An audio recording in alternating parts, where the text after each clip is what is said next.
Un tribunal taïwanais a récemment prononcé un jugement à l'encontre d'un citoyen taïwanais ayant interféré avec la révélation d'abus de droits humains en Chine. En contraste avec le continent, les citoyens taïwanais jouissent de la liberté de parole et d'expression et la récente décision a été saluée par les avocats des droits. Cet homme a récemment été condamné à 2 mois de prison à Taïwan pour entrave à la liberté de parole. Chao Chin-chun est le chef d'un groupe local pro-Chine et a essayé de réduire au silence ceux qui critiquent le régime chinois. Une cour taïwanaise a déclaré qu'il était allé trop loin. En avril 2010, Chao est apparu en face de l'immeuble 101 de Taipei. Depuis des années, les pratiquants de Falun Gong locaux ont mis en place des affichages temporaires informant les touristes de la persécution de la pratique spirituelle par le régime chinois.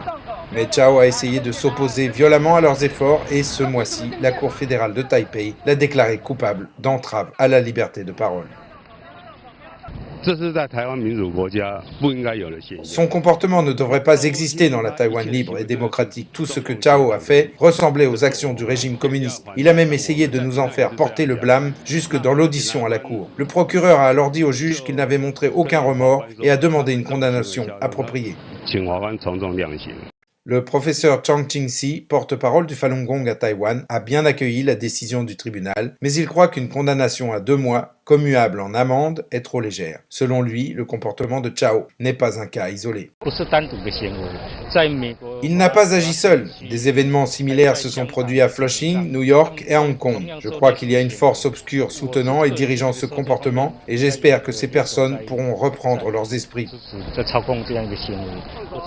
Les groupes des droits humains ont documenté les liens au régime chinois derrière des individus qui s'en prennent aux pratiquants de Falun Gong en dehors de Chine. En 2008, une foule de ressortissants chinois a violemment affronté un pratiquant de Falun Gong à Flushing, New York. Le journal Epoch Times a obtenu une conversation téléphonique enregistrée qui révélait que le consul chinois à New York avait félicité les attaquants. Nouvelle NTD, Taipei, Taïwan.